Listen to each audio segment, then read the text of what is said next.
La vie en rose. Bon. Il m'a dit des mots d'amour. Bon, ça part très très bien. Béatrice s'installe et me dit discrètement à l'oreille, c'est pas une expo, hein. C'est pas une expo, Thierry. Donc plus précisément, de quoi s'agit-il? On est bien à Marseille, rassurez-moi. On est bien à Marseille. Sinon, je rentre chez moi.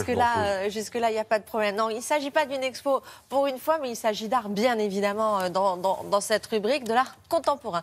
Figurez-vous qu'à Marseille, juste derrière le Vieux-Port, vraiment en plein centre-ville, il y avait une rue un petit peu désaffectée. Depuis une dizaine d'années, il y avait des commerces de proximité, beaucoup, mais vous savez, comme dans toutes les villes, les commerces de centre-ville ont souvent disparu et ça n'avait pas été repris. Et puis, il y a eu un groupe immobilier qui a décidé de réhabiliter ce quartier qui a un peu de peine. Pourtant, on est juste, comme je vous le disais, derrière le Vieux-Port, en plein centre-ville, mais qui a un peu de peine et qui veut réhabiliter. Et ils ont décidé de céder le rez-de-chaussée d'une rue, au niveau de la rue, à des galeries d'art et des galeries d'art contemporain. Donc il y a des associations qui sont arrivées, qui se sont installées là-bas en 7 lieux. Ce n'est qu'un début. Ça va continuer. Il va y avoir d'autres galeries qui vont ouvrir, un petit musée, un restaurant. Et du coup, si vous voulez voir de l'art contemporain à Marseille, bien sûr, il y a d'autres institutions, mais c'est là qu'il va falloir aller, rue du Chevalier Rose, parce que c'est là qu'ont ouvert ces nouveaux lieux. Et puis ça fait partie d'une dynamique à Marseille.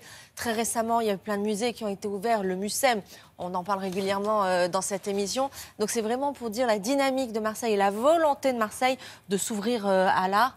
Là, il s'agit donc d'art contemporain. Et on a rencontré les gens de cette association qui nous expliquent leur projet. Regardez.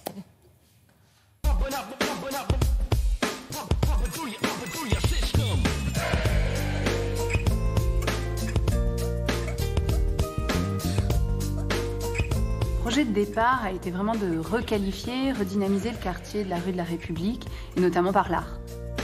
On s'est installé rue du Chevalier Rose, dans laquelle les boutiques étaient vides depuis quasiment une dizaine d'années pour certaines. Donc rideaux tirés, rue un peu abandonnée finalement. Et donc dans cette rue, nous avons installé des galeries, des ateliers d'artistes et des espaces d'exposition.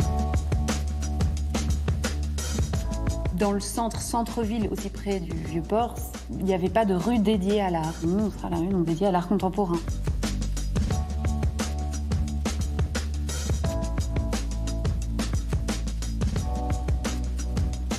Ici, Chevalier Rose, nous sommes en présence de 7 espaces qui ont plutôt une vocation à être internationaux de par leur programmation. On ne s'est pas limité à quelque chose de marseillais, ce n'était pas le but. On a voulu faire quelque chose d'ambitieux. Vous avez des espaces qui sont plus d'ordre, ce qu'on pourrait trouver dans des galeries. Vous avez des espaces qui sont plus expérimentaux. Un espace dédié à la vidéo, un atelier d'artistes, un atelier d'édition, de sérigraphie. Donc il y en a entre guillemets pour tout le monde. On a un groupe de collectionneurs, donc on a l'habitude d'acheter des pièces d'artistes. Donc on est assez au courant du marché de l'art et entre guillemets de l'histoire de l'art qui est en train de se construire au niveau contemporain. Donc c'est nous qui assumons complètement les choix.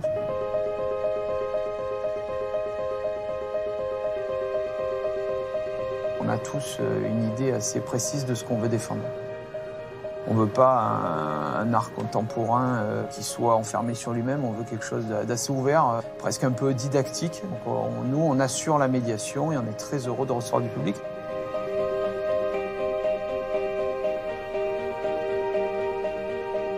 Tous les médiums sont représentés et nous faisons ici à Chevalier Rose le reflet de cette pluridisciplinarité. Marseille va accueillir en 2020 la Biennale européenne d'art contemporain Manifesta. Et l'objectif, c'est vraiment de s'inscrire dans cette dynamique.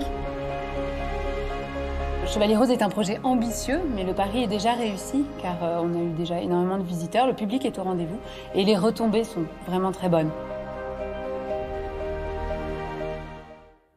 Alors Béatrice, je prends les paris, ça va devenir un des endroits où il faut être the place to be. Derrière le Vieux-Port à Marseille. C'est vraiment, oui, c'est possible, parce que c'est un quartier très central, c'est derrière le Vieux-Port, je vous dis, c'est pour l'instant, c'est la première version, mais il va y avoir...